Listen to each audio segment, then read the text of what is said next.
Hi guys, and welcome to ayahuascapodcast.com. Trae con la vida, vida de la baila, cura con la guaira, limpia, limpia, taita, vibrando con la hualca. Today we're joined by Oliver Glozik.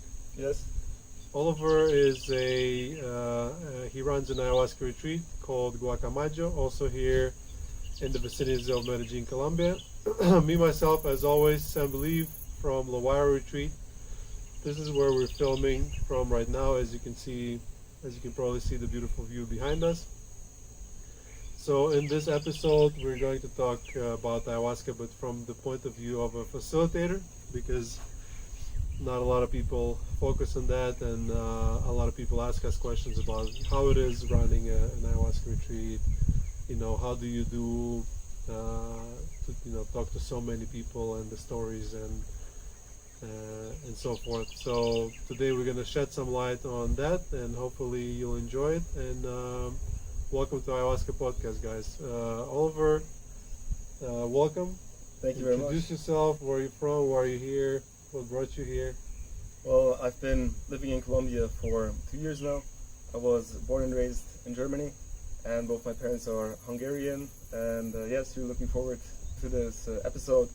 And it's pretty interesting. We started, I think, with this whole mission that each of us have at a very similar time 2 years ago, and to see how the things have grown over for each one of us, and not just like the facilities, the retreats, but also the personal growth that's happening within us is amazing. And what I'm very passionate about and what I love is the fulfilling aspect and the fulfilling nature of running a retreat center, because you really see the changes that people are going through. And before, I was building a video marketing company for software and IT companies, and I mean, that's something which you objectively look at, like, okay, video marketing, videos are on the rise, software companies are on the rise, all of that is great.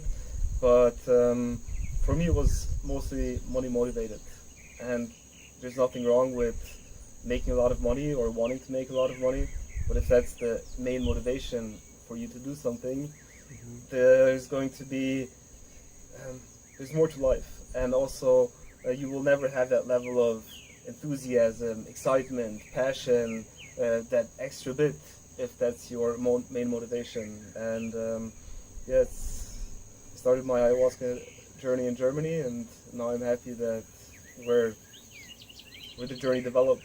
And we also mentioned that this is not something that you plan on. Oh, I want to do an ayahuasca retreat, but doors open. You don't come to ayahuasca. Ayahuasca comes to you. You don't find ayahuasca. Ayahuasca finds you. Just comes and come, let's hang out. Interesting note. So Oliver was born in Hungary, right? Mm-hmm. So Hungary. No, Germany. Both you were born in Germany. Okay. Both parents are Hungarian. But you're ethnically Yes. Hungarian. Anyways, we're fellow Eastern Europeans, and how little is the possibility that two people from the east part of Europe end up here in Colombia, working with a very unique medicine, which is, we probably never heard about it till we grew up, right? Till we traveled to South America. This is completely outside of our reality, but still we ended up here and working and doing pretty well, both for ourselves and for the people that come to us. And the first subject that I want to touch upon, and you touched upon it, is money, right? For those of you who are listening who want to start an ayahuasca retreat for money, to make money, and you can make money with an ayahuasca retreat, there are easier ways to make money. Please don't do it. Please don't do it. It's do it if that's your calling. If it comes out from, first of all, from the point of passion about plant medicines and helping other people. If you do it for money, you're gonna fail. And I've seen so many people try it, and because it looks so simple on the surface, but hopefully after this podcast episode, you'll know it's not. But ayahuasca retreat is a business. It's still a business. You still need to pay the bills and pay the workers and pay the venue and the food and organize everything. Running an ayahuasca retreat is like running a hotel, a restaurant, a spiritual retreat, and a psych ward. Mm. And we'll talk about that later as well. But there are much more easier ways to make money, and my background was offshore oil and gas. I would make a lot of money, but I would be so unhappy. Like, you just make money and you spend money and you're soulless. What really keeps us going, and I'm talking for both of us, is when you get a person to the retreat, and it gives me goosebumps immediately. You get a person to the retreat who says, like, I bought a one-way ticket. If this doesn't work, I'm gonna kill myself. Ever happened to you, Oliver? That specific situation did not. I've had people there who've had suicidal thoughts before, some more present than others, but that specific situation with like one-way ticket. No, it happened to us a couple times, like literally, like, this is my last chance, nothing else works. And guess what? Those people are still happy, running around, still alive, and better than ever before. So this, honestly, this is one of the examples, but suicidal ideation is only one of them. There's people from all sorts of backgrounds and all sorts of different traumas, and they come here, and, you know, good medicine, good facilitation, and just 1 week can completely change their lives. And when those people come to you and they're grateful and they're happy and they hug you and they, you know, you might not be making a lot of money, but this is so much more fulfilling. What is, in your experience, Oliver, what are those motivators, what are those situations with people that keep you going in this not so easy line of work? I'm going to start with a selfish one. And I feel a lot of growth within me throughout my ayahuasca journey. The level of stability that I feel in my life, the clarity that I have for my future, the vision that I want to create, and also, you know, it's one thing to have a vision. Another one is how much do you believe in it, and how much of that can also be your reality. And also before, I was always a very ambitious person, but after a couple of business failures, sometimes I was also like doubting myself. I was like, you know, can it really work for me? And now I feel a lot of self-confidence, self-worth, and just the journey that I'm on. That is, I love that. And I think it's great to have all of these, and you need to have that, of course, as well. If you're running an ayahuasca retreat, the impact you want to create and help others.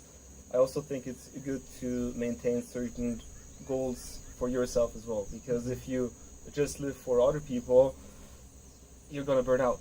But if you feel the positive effects for yourself as well, so that's obviously one for me that I feel great. And my dad visited me, and he said when he was 30, he had, what is it called when you like that lower back pain and you need like surgery? Sciatica or herniated disc? I think the hernia disc, yes. And he said like he was, sick when he was 30, and he sees how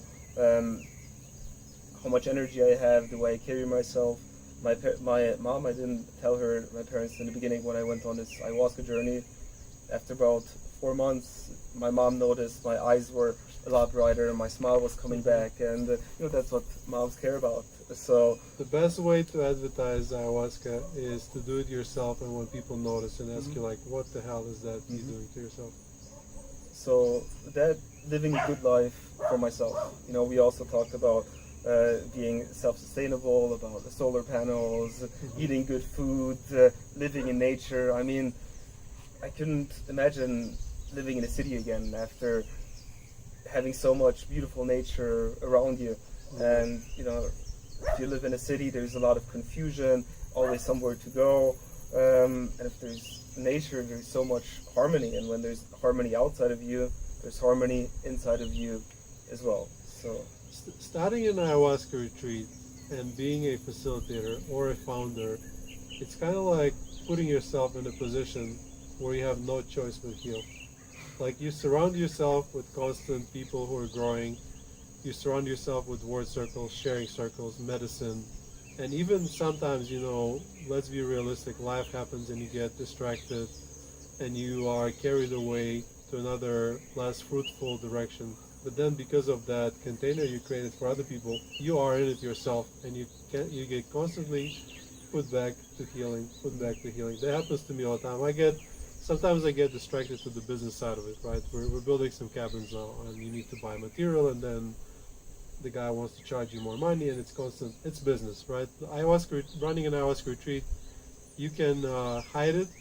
For some reason, some retreats out there, they really want to hide the fact that it is a service for which you get paid money, right? They don't call it, they don't give you prices. They say it's donation, and they specify the amount of donation. Like, I personally like to be honest. Here's our retreat, here's how much it costs, here's what you get.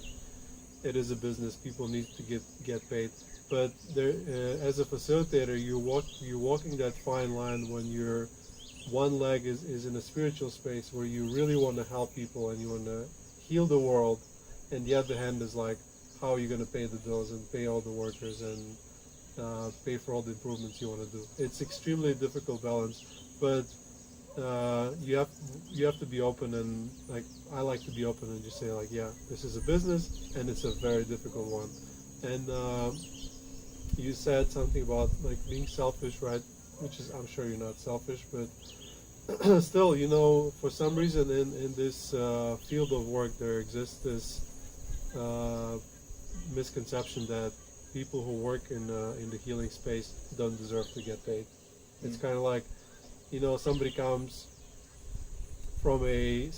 to a psychologist in US and spends tens of thousands of dollars over years to heal something, don't get any healing, and then they come to a retreat and they need to pay $500-600, and then they sort of reject it because this feels wrong, because spiritual people don't need money, I guess, for some reason. And then they get, like, some people, I've had people say anything from 10 to 20 years. They say like, it felt like 10 years of therapy, it felt like 15 years of therapy, 20 years of therapy, all in 1 week for the price of like a medium hotel in the United States. And have you experienced that yourself? Like, sort of?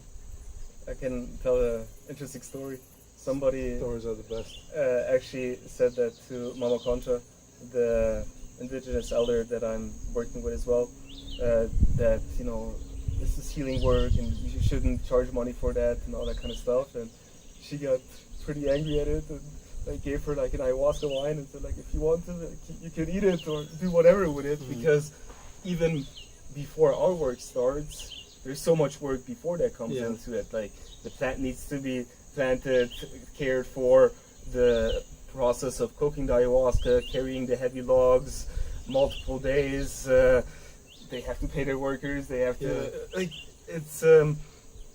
it is a business, but it's also a very special type of business. And I think what you have to be attentive of is, you mentioned if you want to make money, don't do an ayahuasca retreat, because there's so many other ways to make money, and a lot easier ways as well.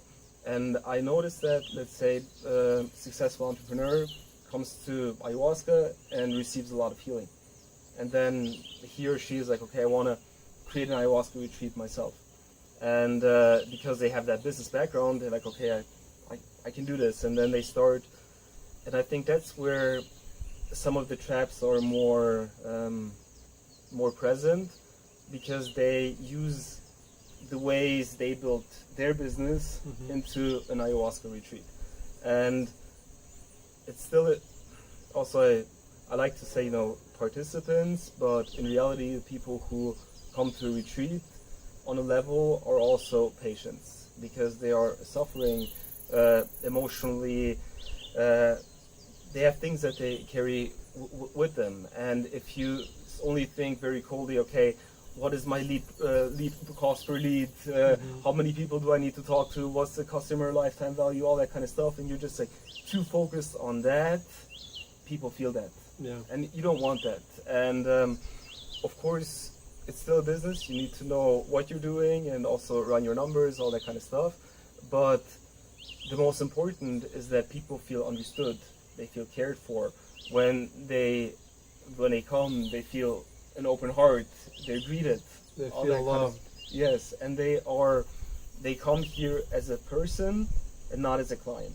Yeah. Because if people feel like they are a client, it's just like, how many people can I get through to as high of a price as possible? No. The spirit is missing. It will never work out, and it's funny because ayahuasca itself is a conscious thing. Mhm. So you can do everything right. You can go to a retreat and you can, copy it exactly, and you can do everything right, and it will still not work. Like you can get 20 people and they will get sicker after the retreat because you need there's some very special ingredient, which is that the soul aspect of it. And Can I add something on top of that? sure. And one word that comes to my mind is integrity. And the higher we live our lives in integrity, the more power our words and our actions have. So one of the reasons why ayahuasca was also very transformational for me, I first drank it in Germany with a shaman who I met before. He lived 2 years in Colombia, in Putumayo as well. Before he was very successful at business, was physically very fit. He was doing the ceremonies with his wife, with his brother, with his brother's wives, one wife. He has 2 kids now, and he was one of the few people who I've met who had his life figured out in different areas on a high level. Because you meet people who make a lot of money, then you look at the way their situation with their family is, or to drugs or whatever, and it's like, I'm not sure if I want to follow down that path. And he was a very inspirational person that I met, and he said certain things to me that I've heard them before, but because they were coming from a place of power, because they were coming from a place of integrity, that started to move things in me. The message got delivered. Yes, and I think that refers to what you said. You can do this same without like the soul and just like get people to a ceremony or whatever. But if the main facilitator or the person who welcomes them and guides them throughout this whole journey is not about this life, I mean, people are very easy to have that sense for authenticity, for realness, and they just like sense like, I don't know. Yeah, so it is a balancing act because as facilitators, I'm sure it's same with you, I can just stay here in the nature with my taita and drink ayahuasca every few days and just be very spiritual and just forget about the rest of the world and just connect with the nature, blend with the nature, and like become being a pure light and like disintegrate. The last part was a joke. And this would be great for me, but probably not great for my family and for the retreat and for all the people that we can host. Because if you want to have people over at the retreat, and the reason it seems so simple, right, from you guys, you usually have a retreat and people come and they drink medicine, they get healing and they leave. But people rarely ask themselves is like, where do all these people come from, right? You need to get in front of people, which is very difficult modern days because everyone is competing for everyone's attention, and there are things much more attractive than ayahuasca. Like you can watch short videos on YouTube and get your dopamine hits and never want to get your healing. So finding a group of 10-20 people that want to come to an ayahuasca retreat and sort of risk their lives, because if you read on the internet it seems like such a dangerous thing to do, and come over and take this leap of healing. And so for every person that comes to my retreat, I can say I speak to at least 5 people. So it means that for every person that you see at the retreat, I have a conversation with 4 more people that never show up. It's people that send me emails and they send me WhatsApp messages, and I have to take time off, me being with my family or just enjoying my life and reply. And you have to reply quickly, because if you don't reply quickly, people lose interest and they go somewhere else, or they forget about the idea altogether. And how do you deal with it, Oliver, in your work, like all the conversations, and not only speaking to people that are about to come or who never will come, and people who came that still need your help? that's an area that I struggle with. You know, it's there's the people who want to come to a retreat, but then also the people after retreat, they still have a lot of questions. They message you, and yeah, it's difficult because what I really enjoy is being present with the people. You know, we've had great conversations before, and your phone was going off a bunch of times, my phone was going off, and but I value the time that we spend here and to enjoy those moments instead of like replying to everybody right away. So it's definitely something that I'm working on improving, to be faster on my replies, all that kind of stuff. But yes, it's what you mentioned, like the hotel aspect, the restaurant aspect, and the marketing aspect, the online aspect, and it's something very personal because in a way it's a open heart surgery on your psyche that's happening on ayahuasca. And where are you going to go? Where do you feel comfortable? Where do you feel safe? And I think it's also amazing that we create those places for people to have these types of experiences, because I mean, there's also other, especially here in Colombia, more local ceremonies, and there's a lot of magic that can happen in those environments as well. I had a retreat participant. He was in the jungle and he drank with a taita there, but they were hiking like 25 minutes up in the jungle and had like the bathroom was like, I don't want to talk about how the bathroom was, but he also then had the thought like, well, what if something happens? And that thought alone didn't allow him to let go and make the experience that he needed to make, because there was that thought there, like, what if something happens? And so we put a lot of attention into creating this space where people feel safe, where people feel understood, where people feel listened to, where you have conversations before what they expect from ayahuasca. And of course, nobody can tell you how your ayahuasca experience is going to be, but having those conversations before, feeling safe, it's very powerful. And then also the conversations after, and so it's a lot of work that goes into it. Yeah, it's a lot of work, and we have to always be, you know, both spiritual and also like taking care of the physical aspects of it. Yeah. Can I add one more thing there? Sure. Because, you know, I first from Germany I came to Putumayo, the Colombian jungle, and had very transformative ceremonies there, and then my path led me to Medellin, and I'm very happy that I'm here, because I think it's one thing to feel at peace and harmonious and all that kind of stuff when you remove all the external triggers, but by actually building a business, by dealing with rejections, by dealing with people who are dealing with their stuff, projecting that onto you, how can you stay with the trigger? How can you respond and not react? And I think that's just as spiritual as I could argue even more spiritual of running a business than sitting under a tree and meditating all day. So I like that level of growth that's happening through that. It's easy to be peaceful when there is no negative stimuli, right? It's like, you just you're here in nature and there's no people coming and annoying you and making you feel bad or like triggering your trauma.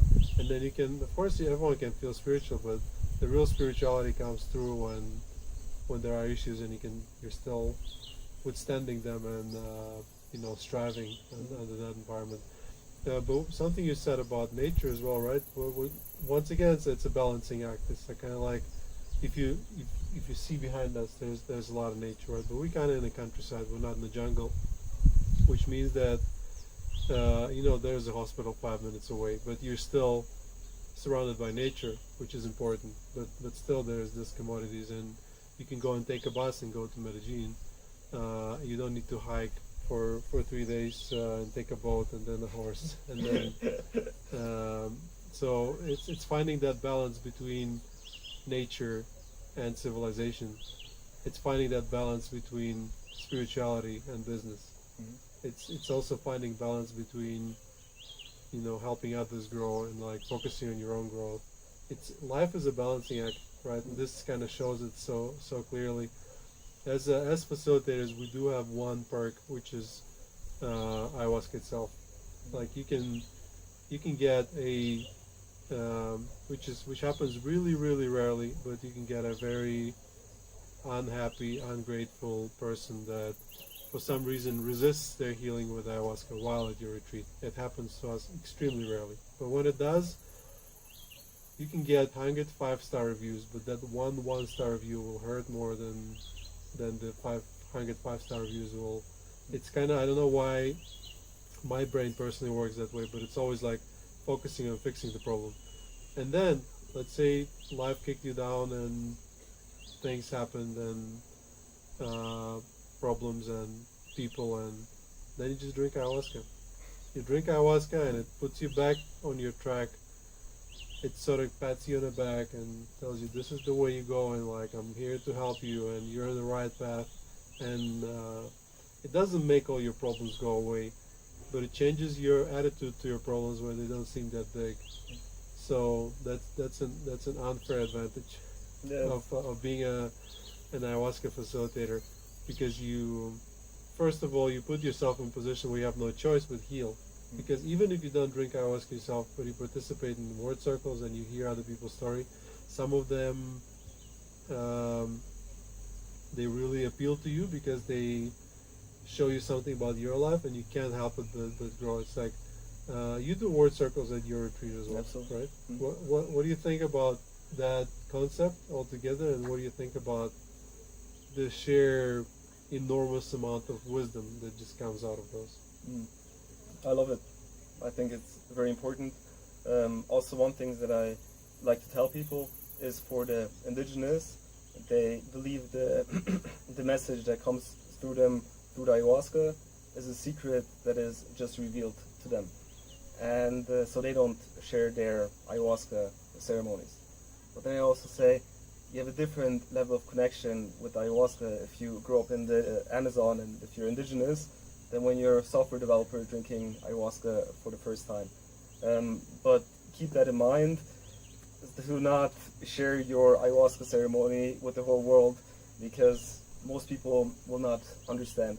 And through the word circles, I always say, like, share as much as you want to share, but don't feel the pressure to sharing, because maybe the person next to you goes deep into their trauma or what happened to them, but you're not ready to share maybe certain things that came up for you, and that's totally fine as well. And say whatever you want to say. And also, I think it's a challenge for us as facilitators as well to help people find the answers within themselves, right? Because I mean, we're not perfect. Maybe I put a projection on somebody else, and that's just my projection and not their reality. And especially when they're in a very sensitive state, and they could see that as truth, but the biggest truth is always the one that you find out about yourself. And I had a retreat recently where somebody was like, well, you think this is what my ayahuasca vision means? And then I told him, like, well, first, it's your ayahuasca vision, and you need to understand your ayahuasca vision, and I can give certain impulses. Only you can know the language your subconscious speaks to you. Yes. Yeah. It's another balancing act, right?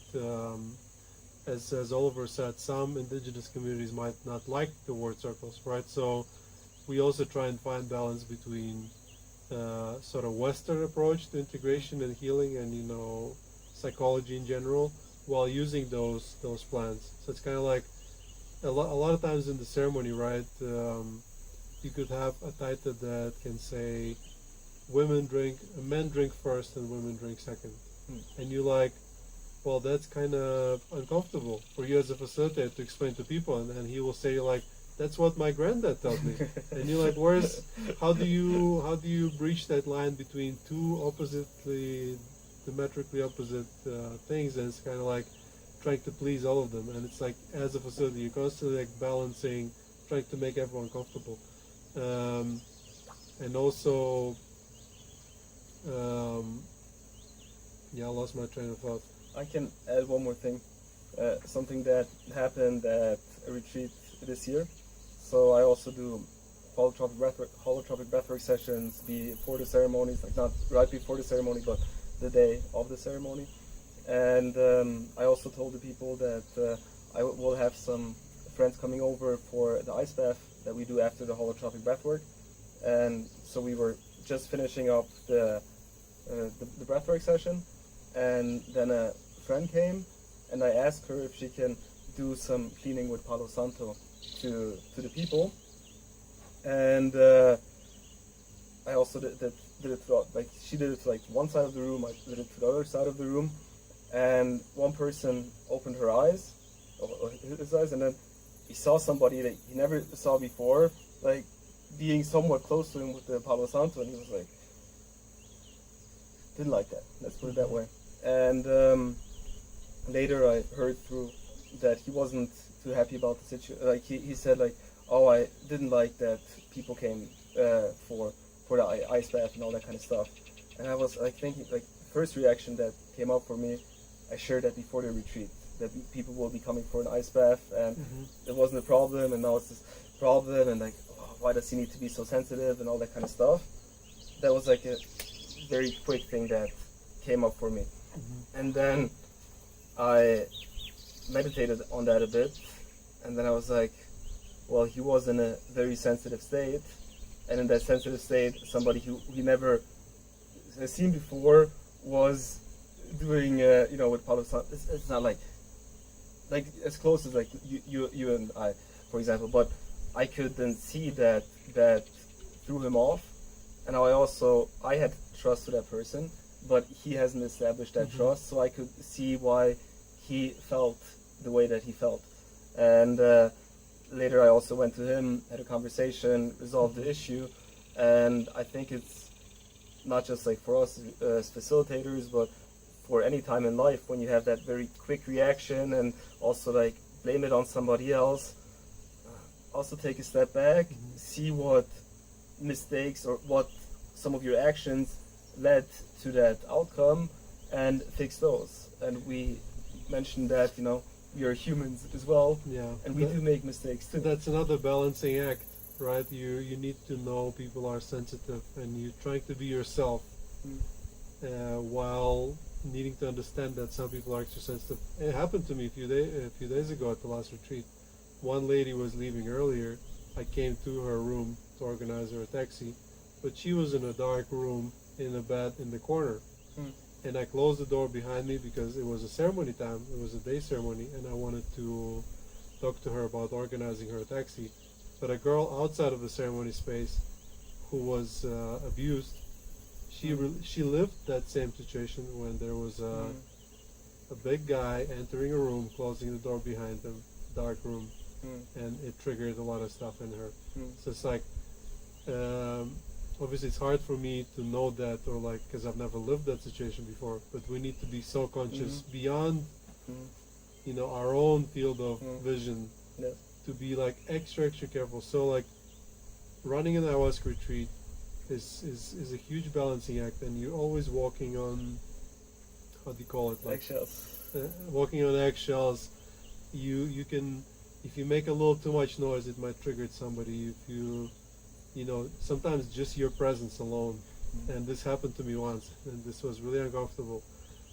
Just my presence alone would trigger somebody because it might remind them of someone, and it is difficult. Like people on ayahuasca, people very sensitive. You need to.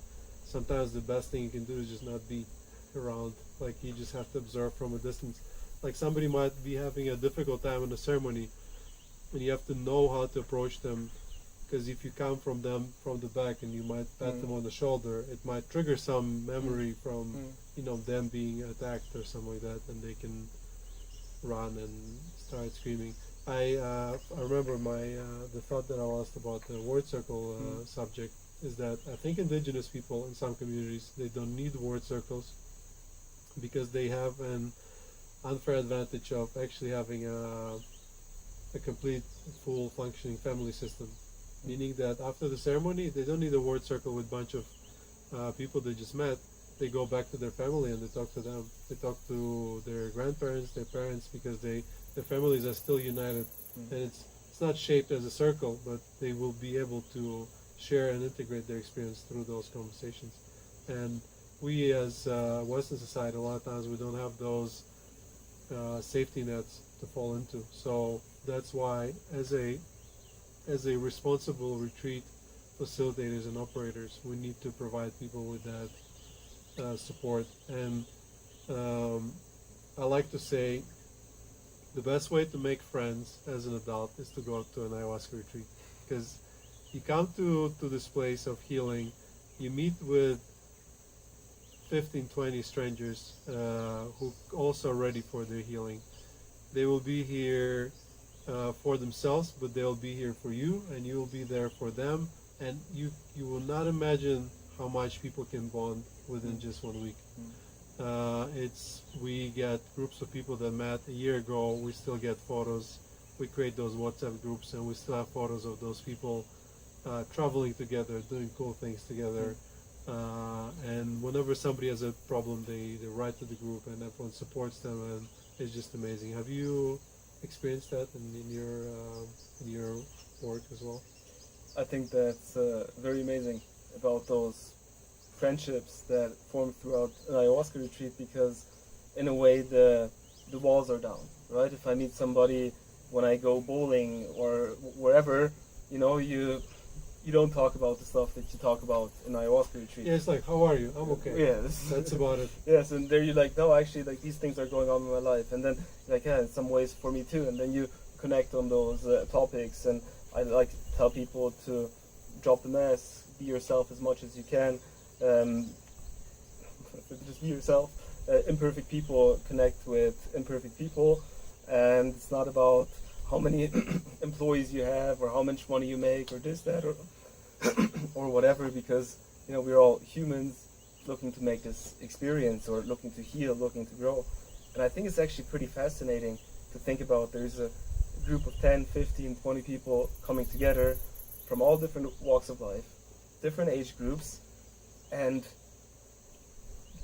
they get along, because like, of course, there's things like also conflicts that can happen, all that kind of stuff, but generally the vibe, the atmosphere is so positive and so beneficial and helping and understanding towards each other. I think that's a miracle in and of itself as well.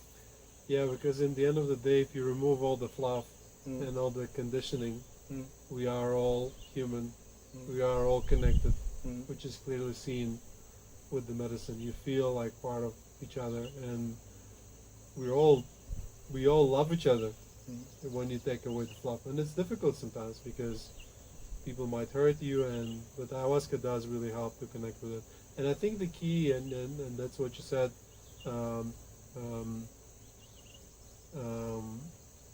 imperfect people, connect with imperfect people. What's the key of that? We all know we're imperfect, but we don't tell it to other people because we are afraid to be vulnerable.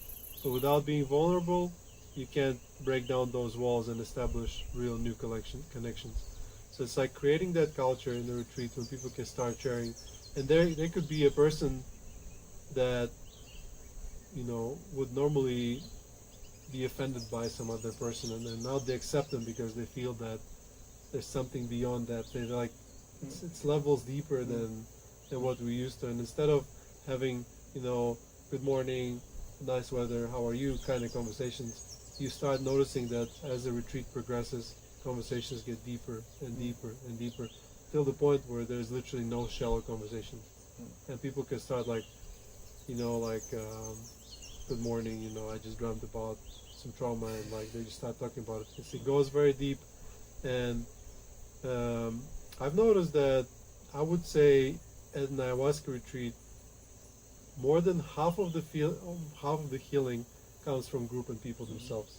So ayahuasca is that important trigger that makes it all happen, but it's people themselves that can heal other people, and you can heal another person while being healed yourself. How awesome is that? I think it's incredible. Also, one time I did a men's retreat, was without any plant medicine. It was also just a 4-day retreat, but people said that was for me life-changing for me. I gonna start to have certain conversations that I thought I will take to my grave. And I was impressed by it because what I love about ayahuasca is that ayahuasca also does so much of the work. It helps loosen up things, open people up, and there was nothing of that. But only the presence of other people wanting to be there for you, supporting you, feeling understood, feeling listened to. That is something that so many people don't feel on their day-to-day life, because most of the times everybody just wants to talk, and then there's two people just talking at each other, both kind of just want the other person to listen, but none of the two people listen. But if you listen to people, if you not just like with your head about what I'm going to answer, but with your heart feel what they're going through, that is so much what humanity wants, what creates that safety net of like, okay, there are people there that are there for me. And I agree that ayahuasca, incredible, does so much of the work, and the other part is also very, very important. Yeah, ayahuasca is very important as this first step that unlocks things, but sometimes ayahuasca is almost like an excuse to begin your healing, right? Some people are ready and this is just what appeals to them, and there's a lot that can be done in just conversations and helpful guidance. But yeah, let's not talk about too much positive things, right? This episode is about us complaining about life of a facilitator. Let's not get carried away.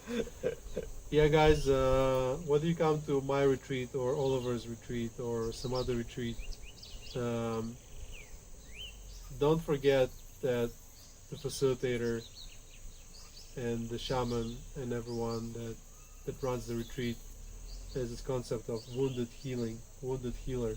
It's like somebody who was so hurt that they found healing with this modality, and they're getting healed themselves, and because they're a couple steps forward, they extend their arm to, you know, guide you and help you.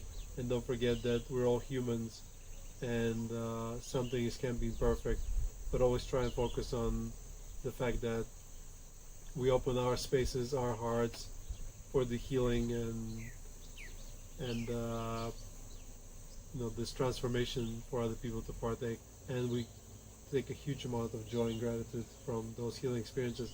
Because yeah, both you and me, I could make so much more money with doing other stuff, but that's not about it. But in the end of the day, we do need to earn money and spend them accordingly. For example, like here at this retreat, we employ anywhere between 10 and 15 people every month, and provide them with you know, income to feed their families and the jobs that they would otherwise not have. And it is silly, as you said, to come and say like, oh, you're in the line of healing, and you should not, you know, you shouldn't charge money. But it's like, what do you? I mean, ayahuasca gives you a lot of things. It gives you peace, it gives you growth and knowledge. But unfortunately, there's that, like, you drink a ceremony and then you wake up next morning with your pockets full of money, right? It does give you abundance, but this abundance a lot of times comes through the exchange of the good energies and the healing experience from us to the patients, and from you to us. It comes in the form of money that then comes from us and keeps going on, cycle completes, and it's all beautiful. But Can I add one more thing to it? no, 100%. I think from the way it used to be with healers is that everybody would pay what they could pay. But in a way, the person who was very affluent would also pay significantly more than the person, and that also allowed the healer, the shaman, whoever, to attend to the person who couldn't afford it, and he also didn't do it for the money, but he also, of course, needs money. But also, it was, you know, that exchange, people taking care of people, and when you had more, you would give more as well, and all that kind of stuff. But of course, it's not how life is in these days. And I mean, I even remember, you know, I think you started with very, very low prices. I think even probably the first ceremony you did it probably for... It was extremely cheap, yeah. It was basically for me personally, we didn't make any money for the first 8 months of our existence. Meaning, like, I would spend money more than making them. So it was a completely passion-based business. Like, I was just stoked about being able to have ayahuasca without leaving my home and like have other people enjoy that experience. And then I remember I saw a Facebook post about you, like, oh, you used to have like very great local prices and all that kind of stuff, and now those prices go up, and like, you know, I see it's getting commercialized and all that kind of stuff.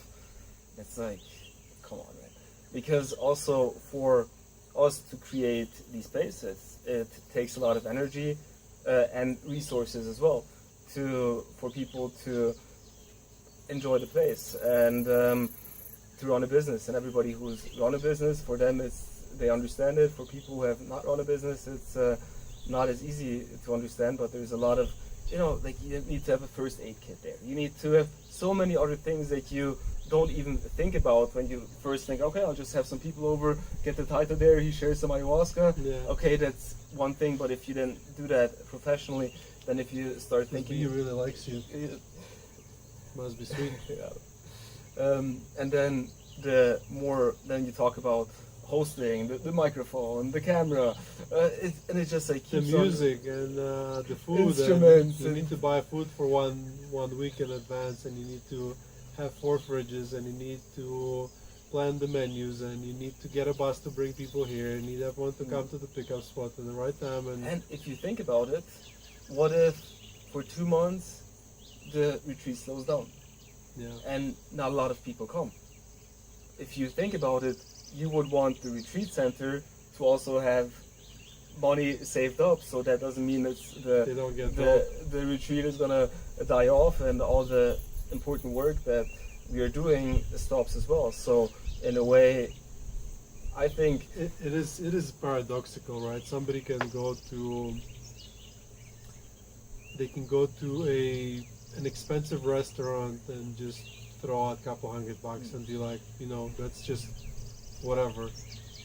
Or they can go to like a fancy hotel, but then like go to a place that will change their lives and spend, you know, a couple $100 seems unacceptable because it is spiritual, and it is for some reason means that you don't deserve money. Or there's this weird thing about money being a bad thing.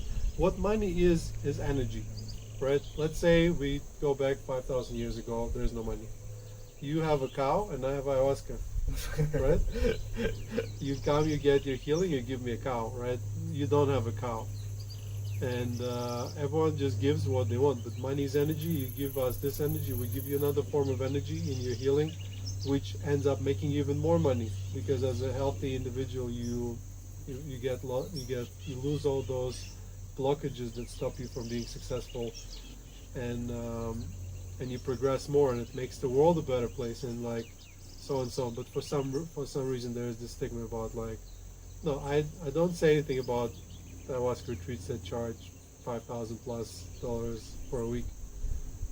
It is, you know, there is a way you can become greedy about it, but when it's like a reasonable price and you still don't feel like, you know, like the spiritual work deserves any payment, that's what I guess we talk about it because it's like a pet peeve, you know, something that hurts us a lot.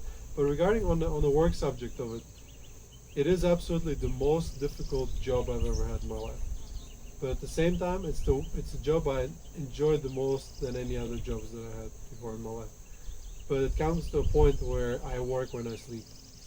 Like sometimes I'm sleeping and then I'm like, there's still like plans in my head and all the, you know, improvements and how I could do this and how I could do that. It just never stops. And then I wake up to go to the toilet and then I start thinking about work and I couldn't fall asleep. I'm literally struggling myself right now with that concept. It's like because I like it so much, and also, but yeah, this is the life of a facilitator for you guys. And the life of an entrepreneur too. And the life of an entrepreneur. Like and, an entrepreneur would understand. And he's like, yeah, I'm in the same boat. So this episode is about us complaining pretty much, and I know maybe nobody will listen to it, but it's still good for us to talk about it, right? I think it's also have different perspectives, right? And for people to understand both sides, and I think the best people, like, sometimes I tell the price and somebody's like, oh, only that much, and those are the reactions that I love hearing, because and also interestingly, people who are financially successful, many times they are the people who are the most grateful for the experience, because they understand the difficulty of creating an experience like this, maybe because they've done something similar in their business.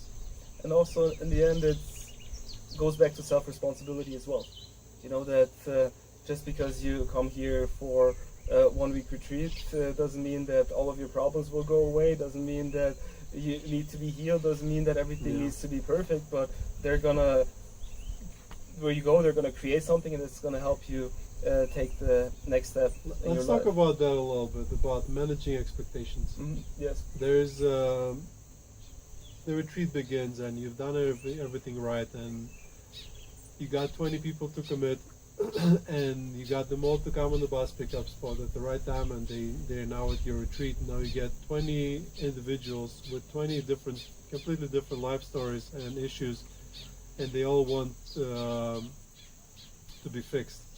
And some of them want to see crazy visions, some of them want to ayahuasca to just take all their problems away, and they like borderline, they want to guarantee, like, you know, here I'm doing ayahuasca, you know, like, is it sure that like all my problems will go away? And some just want some growth, some just want, miraculously, in my experience, 95% of people get exactly what they want, with only one key ingredient, and that is them doing the work, which means that they need to lower their expectation and actually accept what the medicine is giving them. Because a lot of times there's people that get absolutely gold nuggets thrown at them and then just say like, oh no, I didn't feel anything.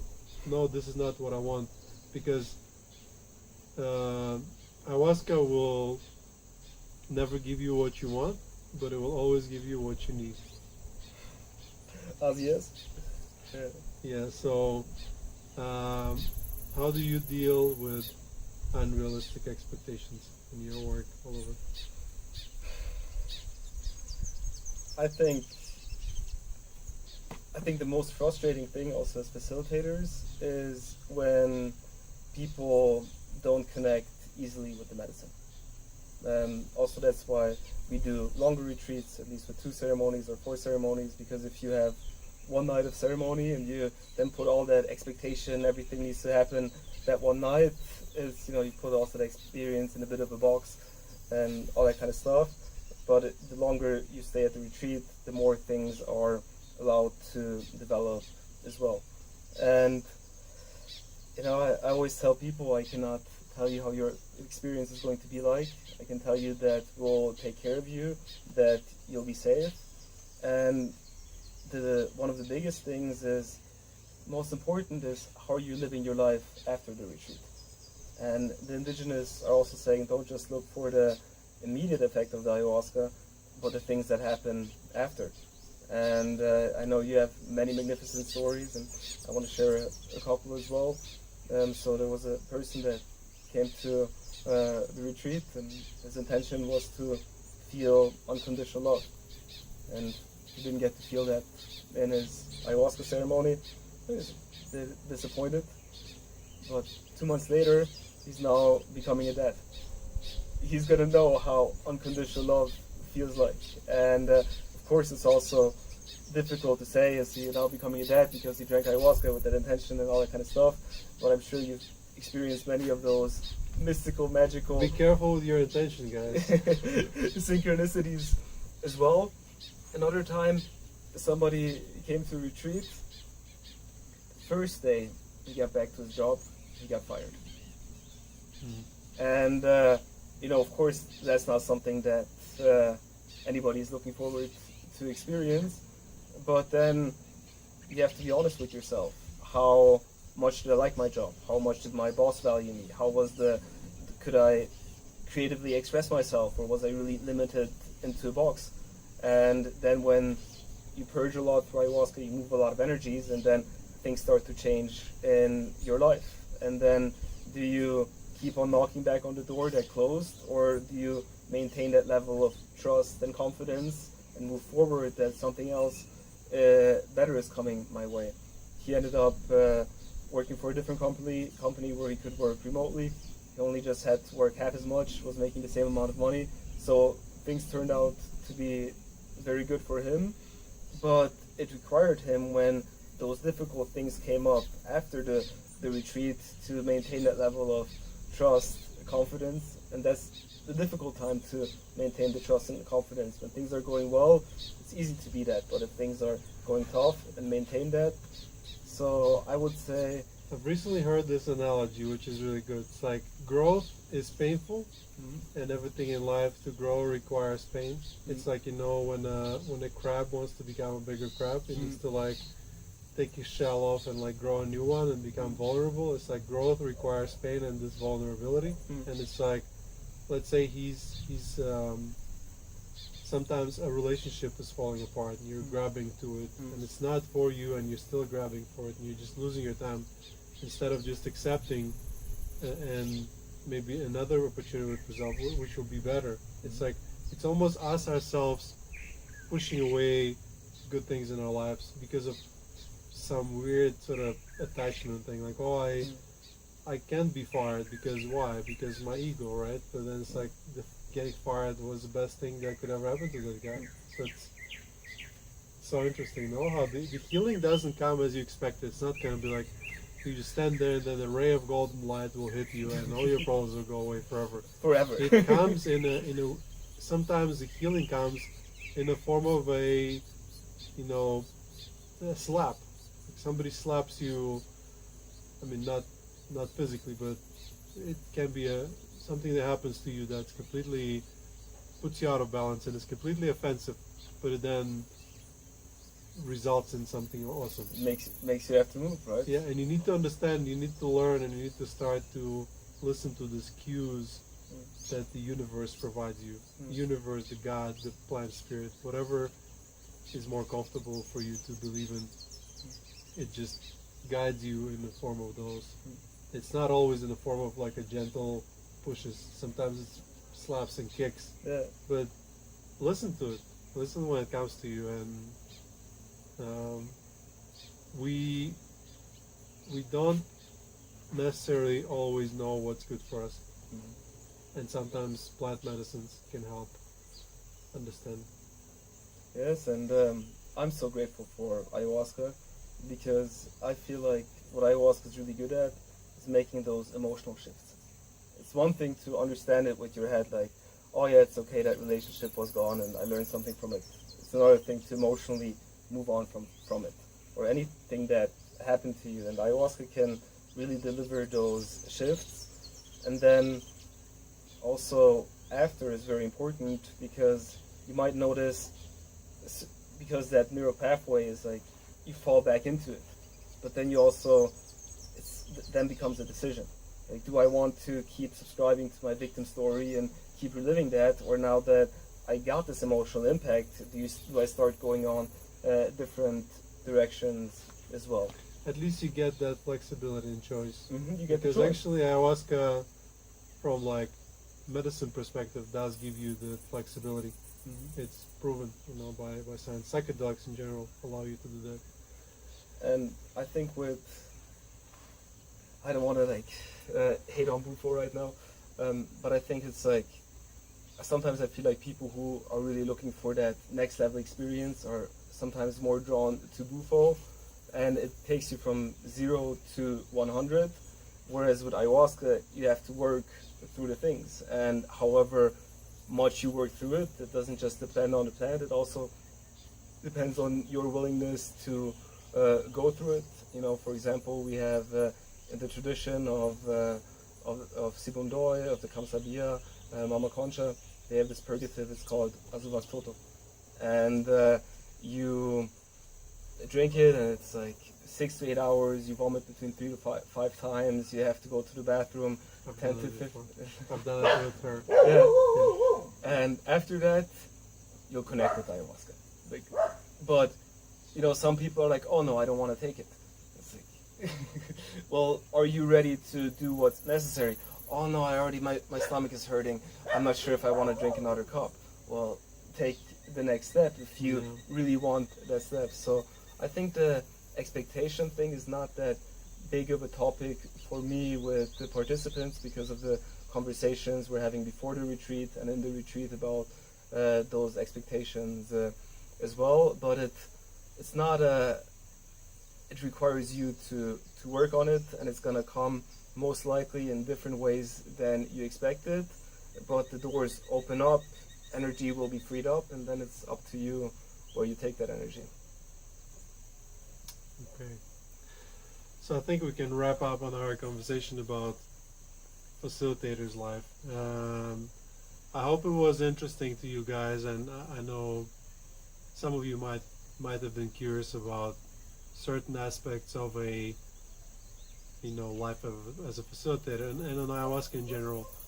I ask you all to leave a comment in the comment section. Ask about what do you want to learn more about ayahuasca or plant medicines or life of a facilitator. Whatever questions might have come to mind, leave them in the comment. This podcast is very new, but we are going to make more episodes, and Oliver might jump back on sometime as well. So last ask for me as a facilitator, treat your facilitators well. Those are people that chose path in life of helping other people, and when you're giving all your soul and all your heart to help heal somebody, and then just say like, oh, the food was not salty enough, I hate you. Of course, not that way, but something like that, something minuscule and insignificant. Don't do that. Be nice to your facilitators, give them love, appreciate them. Same goes to shamans. Anyone who puts their life, their soul in line to help others heal, just be nice to them. Take care of them. That's my parting words. What do you say, Oliver? I think absolutely, and also see everybody as human, everybody with their mistakes as well. Don't put us on a pedestal either. Sometimes you can think like, oh, this amazing shaman or this, that, or whatever, but everybody has their things that they're working through, that they are struggling with, and I think that's also an important message to share, that we are not this enlightened guru who has life figured out or whatever, but we are just as much on the journey. We put our heart and soul into it, and if you are interested in going on this journey, Colombia is a hotspot. It's growing amazingly, and come here, experience it for yourself. And thank you very much, Sam, for the invitation. Looking forward to share more. We're no gurus. We're basically couple steps in front, but that's enough to be couple steps in front to actually show you where to go. Like, oh, I've been there, come follow me. So yeah, guys, thank you for listening or watching. Once again, it was me, Sam Believe from Lawaira Retreat, and Oliver Glozik here. And if you want to attend one of our retreats, you can find my retreats here at this beautiful venue at lawaira.com. And Oliver, where can they find you if they want to join one of your events? On the website, ayahuasca-retreat.com. ayahuasca-retreat.com. You heard it.